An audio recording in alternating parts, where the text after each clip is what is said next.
special beginning to the show today because you might see, I don't know whether you can read this, the badge that I'm wearing, I stand with Evan. If you have to ask yourself, Evan who? Let me tell you precisely why I'm wearing the badge, why we're talking about this, what is going on and to whom. Today marks 100 days exactly since Evan Gershkovich, the Wall Street Journal journalist, was detained in Moscow on spying charges. He's 31 years old and he faces up to 20 years behind bars if convicted. He used to work in this very building here at London Bridge. Lots of my colleagues are his colleagues. People feel this very, very strongly, although of course not as strongly as his parents.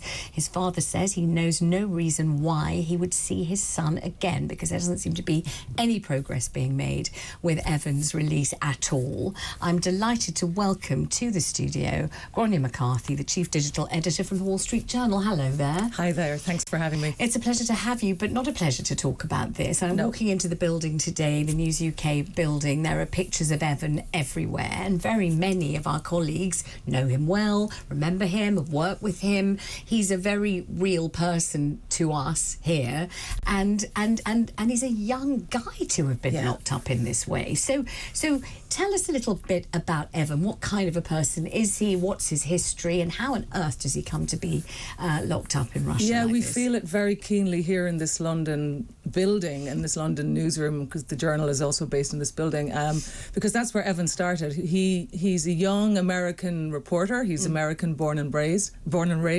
His parents were Soviet emigres to the Jewish Soviet emigres to the United States in the late 1970s. Evan and his sister were born there. And he's worked as a journalist in Moscow for the past roughly six years. He was with the Moscow Times and AFP before he joined the Journal in January 2022. So he literally joined us a few weeks before the war in Ukraine. Yes. He's an extremely gregarious, young, talented reporter, deeply interested in the country that his parents fled, which is the irony that he is now sitting in a prison in a country that they fled. If you met him, you would just be sort of bedazzled by him. He's really funny. He sort of like wanders around the office in the check shirts and the denim jeans. He's got that kind of a look. And I've noticed, because we got a glimpse of him recently in a Moscow court, his hair is growing. So at least he hasn't succumbed to some horrible prison buzz cut. Yes. But Evan's a great guy, and he's written incredibly comprehensively about Russia. He has a deep understanding of the country, and in a way, he sort of knows this playbook because he's written about it. Let's flesh him out a little bit. He supports Arsenal. Yes, he's a massive Arsenal fan. And as I come from a Gooner family, there's nothing I can do about it. And my grandson's absolutely, passionate Arsenal fan. So that kind of speaks to his, obviously, understanding of football, as at least in my family we would say that. He's also a great chef. He's a great chef. He worked for a bit with a restaurant in New York that was founded by, I think, the first winner of Top Chef. The restaurant is no longer in existence, but the chef is still around. And he used to obsessively follow like a lot of celebrity chefs on Instagram. And his friend, his great friend Paulina Ivanova, who's with the Financial Times, she told me about sitting in a restaurant with him once, and he spotted one of the chefs that he follows on Instagram, and he was just so starstruck by him.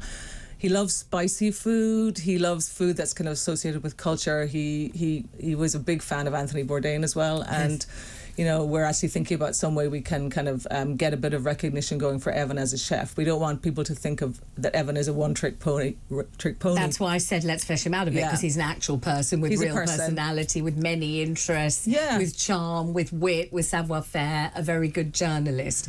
How has this happened to him? Why has this happened to him? Was he working on a particularly controversial story? Had he done something dangerous? What went on so that he, as you say, is in prison in the country which his parents fled? Evan was reporting in Russia. I mean, since the war in Ukraine, and the Russian government essentially made it a crime to even use the word war. So, what is defensible in Putin's Russia? Evan was in and out of the country. As I say, he was living in London, and he would go in and out on assignment. And we would take all of the care that we take with our reporters everywhere around the world. What kind of care do you take?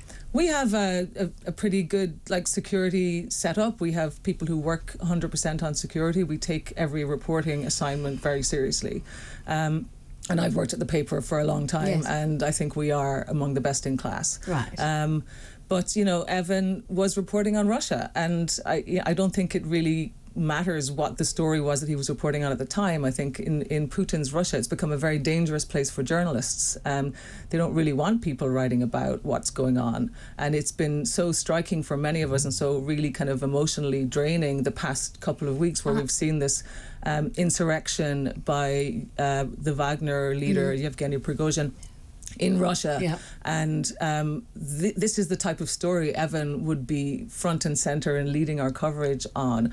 He understands the country in a way that is illuminating to the rest of the world, and we are really missing his byline at the moment. I don't think Evan wants to be the story. He wants to be writing about what's actually happening in Russia. So he was in Russia, he was working, he was protected in the normal way by the normal sorts of security provisions that look after journalists in foreign countries, especially dangerous countries and precarious ones like Russia. What happened to him? Well, he was taken, and he was taken by members of Russia's intelligence agency, and he was taken to this Lefortovo prison in Moscow, which is notorious as a place of deep isolation, often solitary confinement, and very synonymous with Soviet Russia. Gosh. He will be held there until his trial. He was initially held until the end of May. That pre-trial detention has been extended until at least the end of August. At each stage in the process, we've appealed. And that's how we've gotten glimpses of Evan, where he's been in a city court in Moscow. And in Russia, they do this really difficult to bear thing where they put people in essentially a glass cage. I think his mother called it an aquarium. Wow. And we've seen him kind of walking around and looking like himself. That's the kind of it's at the same time heartening and heartbreaking to see him in that sort of situation. So the Russian side kind of keeps saying this needs to run its course. There's going to be a trial. There's alleged evidence that they're collecting around Evan. And we will continue to fight every step of the way. And we have lawyers in Moscow who get access to him and who are doing what they can. And then we have a whole, we've mobilized every diplomatic channel that we can, especially with the White House and the State Department in the US. And when you say we, do you mean the Wall Street Journal? The Wall Street Journal, yes. Right. The Wall Street Journal, and has also got external counsel that are working for us.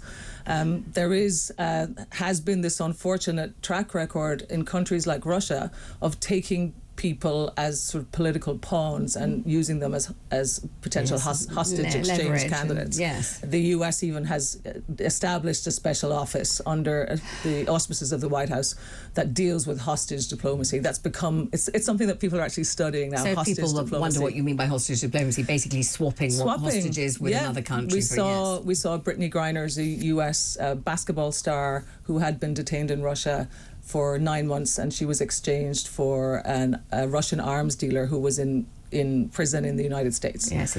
And do we know anything about the likelihood of brewing some kind of quid pro quo or swap? We don't know. We have no idea what any timing might be. Yeah. But when I mentioned to you that Evan knows the playbook, it's that he's written about it. He actually wrote about the Brittany Griner case, and I think our expectation is that certainly that is something that is potentially in the cards. But we have no insight. And even this week, we saw a Russian government spokesman who mentioned that there have been contacts with the United States. This was in response to a question about a potential prisoner swap.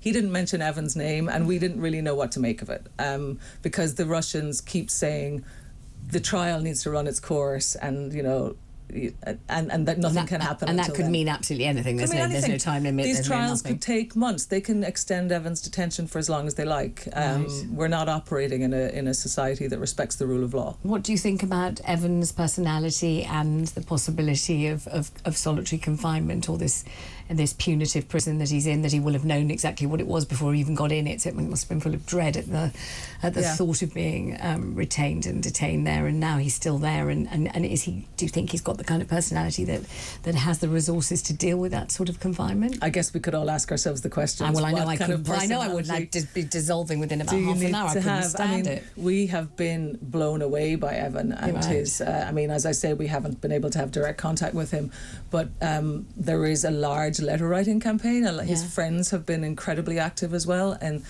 you can write to Evan, freegershkovich@gmail.com. Does he get them? He gets the letters. They're written in English. They need to be translated into Russian. They will be read by a censor, but he gets them and he writes back in handwritten notes. So we have some insight. We know he's reading books. We know he's exercising. We know he's in good spirits. Right. He speaks fluent Russian, so he's able to speak to his captors. Does he get to speak to his parents on the phone or anything like that? No. His parents have gone to Moscow. Yes. The two occasions where he was appearing the two last occasions where he was in court. And we have an interview with them on WSJ.com today, a video interview, and they talk about having gotten to see him and what that did for them, and it lifted their spirits as well to see him physically, and they actually got to speak to him in the court. It was again through this glass cage. Oh my God. But, you know, it's an incredibly hard journey for them as well to walk. I mean, the closest I've come to anything like this in terms of regular interviews that I've conducted has been with Nazanin Zaghari-Ratcliffe's husband, Richard, and that went on for years and years, and every time he had to, again, make the protestation that she wasn't a spy, she wasn't a journalist, actually she was a charity worker, absolutely nothing of the kind. She was there with her baby, it was to see her parents, it was for an actual festival, it wasn't for work, it wasn't for professional anything, and anyway her profession was not, you know, anything linked whatsoever to espionage, spying or anything of the kind. But I wonder whether it's easy to make a case for a journalist being a spy, because every investigation could be termed to be some kind of prurient, hostile, fact-finding, spying kind of a thing, couldn't it? Yeah, but we know that's not true. No, and, I know, you know, but I just mean whether the Russians could have their case made for them by his conscientious and punctilious journalism. Yeah, I mean, if you're in an autocratic nation like Russia, you can twist anything to, you know, however you want to present it. But, you know, we are talking, and today 100 days of Evan, and it's actually an emotional day for us, and our hearts are heavy. But we are... The only way we can continue is to stand tall for him and do everything we can for him and keep his name out there, and talking to people like you, it's great to do that. He is sitting in prison, and I feel the least any of the rest of us can do is keep talking about him, keep his name out there. And it's not just about one person. He is a person. He is a son. He is an incredible football player. He loves the US national team. He played for his high school team in Princeton, New Jersey. He's a celebrated journalist, an incredible chef, as I mentioned, and just a great guy, someone you would sit down with. He is a person. You know, you can think about him as some sort of a pawn in a grand geopolitical chess game, but Evan is a person. And that's why I wanted you to come and talk to us about him. It's exactly why. He's somebody's son, and he's somebody's brother, and he's somebody's best friend, and many people love Evan, and we're going to just continue doing what we can for as long as it takes. But and you know, I hope we're not here in 200 days, and I hope we're not here in 300 days. So do I. Tell us again what to do if we want to write to him. Yeah, you can write to him. You can go to WSJ.com, and there's a way you can write under any article, and there are links. There's a whole link at the top of our website where you can sort of see where you can read Evan's work, share Evan's work, find out more about him, and write to him. And there's also the Friends, it's freegershkovich.com is their website, and there's an email address there that you can write to. It's all linked, it's all linked clearly on the website. And write to him and tell him about what you're doing. If you're an Arsenal fan, write to him about Arsenal. I'm sorry about the Premier League this year, but, you know, write to him about food, current affairs. He wants to hear about what's going on in the world. Some people say to me, I don't know him, what would I possibly say? Oh, just say anything. Just say anything. Just say hi. Gráinne, thank you very much indeed for coming in. Gráinne McCarthy there, Chief Digital Editor from the Wall Street Journal.